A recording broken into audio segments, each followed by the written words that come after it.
reçois l'adoration. Tu es le roi de gloire, notre victoire. Digne es-tu, Seigneur, Emmanuel. Dieu de lumière élevé dans les cieux, rempli de grâce et de paix, environné de louanges et de feu, gardien de l'éternité. Pourquoi quitter ce palais de bonheur pour un sentier de misère? Par quel amour les chemins de ton cœur ont su trouver nos prières. Reçois l'adoration. Tu es le roi de gloire, notre victoire. Digne es-tu, Seigneur, Emmanuel.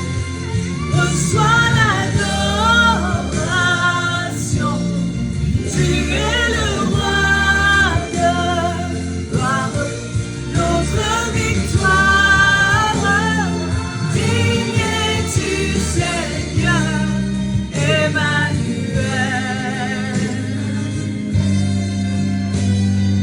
De cette foi que ton cœur a montré, je veux puiser mon secours sur le chemin que ta vie a tracé.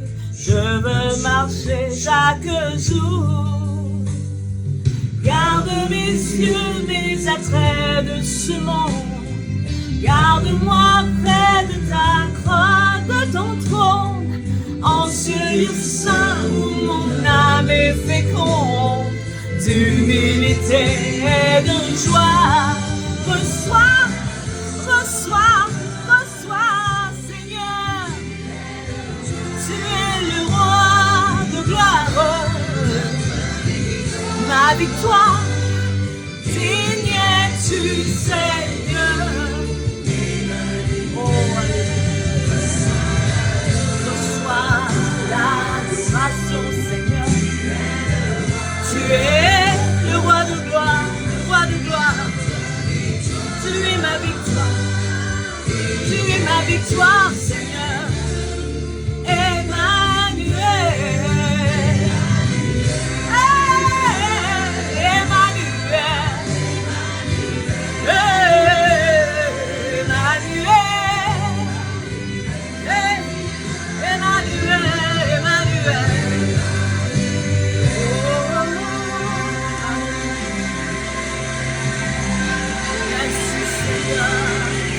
Roi de gloire, le roi de gloire, alléluia. Pour l'éternité, Dieu avec nous, alléluia. Dieu en nous. Reçois l'adoration. Ma démarche, c'est de faire rayonner le... Tu es le roi de gloire, tu es notre victoire. Tu es digne, ô Père, tu es digne, ô alléluia. Toi qui es le commencement et la fin de chaque chose, toi qui es le début, papa, toi qui clôture, ô Seigneur, nous te confions ce moment de lecture, nous te confions ce moment d'échange avec toi, nous te confions, Père éternel, nos cœurs, papa, nous déclarons, Père éternel, qui sont remplis de toi, nous déclarons, Père éternel, qui n'entendent que toi. Nous déclarons que toute chair se tait, Seigneur, et que ton Esprit Saint se meut totalement, complètement à l'intérieur de nous. Au nom puissant du Seigneur Jésus-Christ, nous avons ainsi prié. Béni soit ton nom, Papa, toi qui as fait cette journée, afin que nous puissions nous réjouir en elle.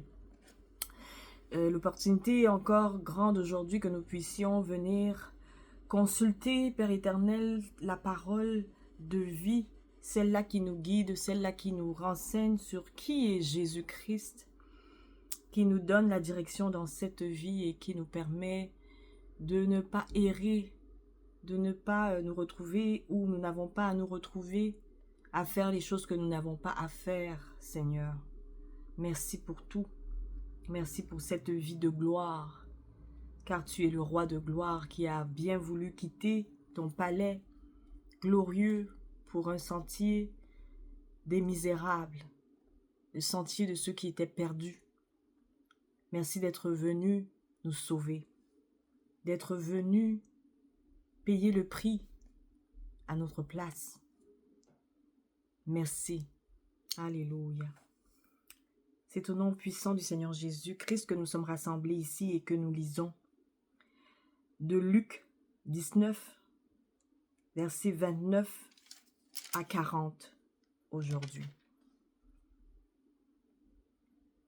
Jésus arrive près de Bethphagée et de Béthanie, vers la colline appelée Mont des Oliviers. Il envoie 2 disciples en leur disant: « Allez dans le village qui est devant vous. Quand vous serez entrés, vous trouverez un petit âne attaché. Personne ne s'est jamais assis sur lui. Détachez-le et amenez-le ici. Quelqu'un va peut-être vous demander: « Pourquoi est-ce que vous détachez cet âne ?»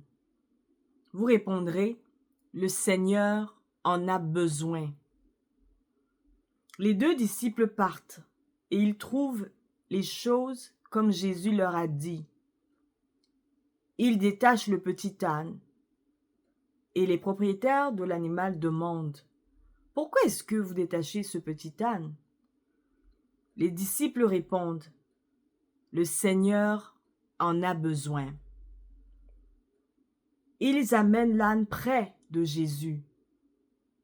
Ils mettent des vêtements sur l'âne et ils font monter Jésus dessus. Jésus avance et les gens étendent des vêtements sur la route devant lui. Jésus arrive sur le chemin qui descend du mont des Oliviers. Alors, toute la foule des disciples est pleine de joie. Alléluia. Et ils se mettent à chanter la bonté de Dieu d'une voix forte. Oui, ils ont vu Jésus faire des choses extraordinaires. Ils disent: « Que Dieu bénisse le roi qui vient en son nom. Paix dans le ciel et gloire à Dieu au plus haut des cieux. » Quelques pharisiens sont dans la foule. Ils disent à Jésus: « Maître, fais taire tes disciples. » Jésus répond: « Je vous le dis, si eux se taisent, les pierres crieront. » Alléluia. Ceci met un terme à notre lecture aujourd'hui. Jésus répond aux pharisiens: « Si eux, mes disciples, se taisent, les pierres crieront. » Waouh! Waouh! Gloire au Seigneur. À bon entendeur, salut. À bon entendeur, salut. C'est un privilège, c'est un honneur de pouvoir chanter ta bonté, Seigneur, de pouvoir chanter ta fidélité, Papa. Si des objets d'apparence inanimée peuvent chanter ta bonté d'une voix forte, qui suis-je pour ne pas le faire? Qui suis-je pour ne pas le faire? Merci Seigneur pour le privilège qui est le mien de chanter ta bonté, de déclarer tes bienfaits, de t'exalter au plus haut des cieux, de me joindre aux anges pour te célébrer Seigneur. C'est une portion que je sais que je vais adorer le temps que je passerai là-dedans, le temps de méditation. et d'échange avec le Seigneur sera prolifique et je vous souhaite qu'il en soit de même. Je sais que ce sera le cas par la puissance du Saint-Esprit. Béni soit ton nom, Seigneur, parce que tu as permis que nous puissions être ici et nous savons que ta présence a été manifeste dans ce lieu. Merci encore de te révéler à quelqu'un aujourd'hui qui a pris la peine d'ouvrir sa Bible et de lire ces paroles de vie et de vérité, ces paroles qui sont esprit et qui nous guident et qui nous bâtissent et sans lesquelles nous ne serions rien, sans lesquelles nous sommes perdus. Merci, Papa, d'envoyer réponse à nos questions, d'envoyer réponse à nos prières. Merci d'avoir choisi de nous aimer comme personne ne pourrait jamais nous aimer. Que ton nom soit jamais élevé, maintenant et pour l'éternité. Au nom puissant du Seigneur Jésus-Christ, nous étions là, c'est encore délice, Véronique, pour une énième lecture. Au plaisir de vous retrouver dans une autre édition. Merci et que Dieu vous bénisse abondamment, richement, au nom puissant du Seigneur Jésus-Christ. Amen. À la prochaine.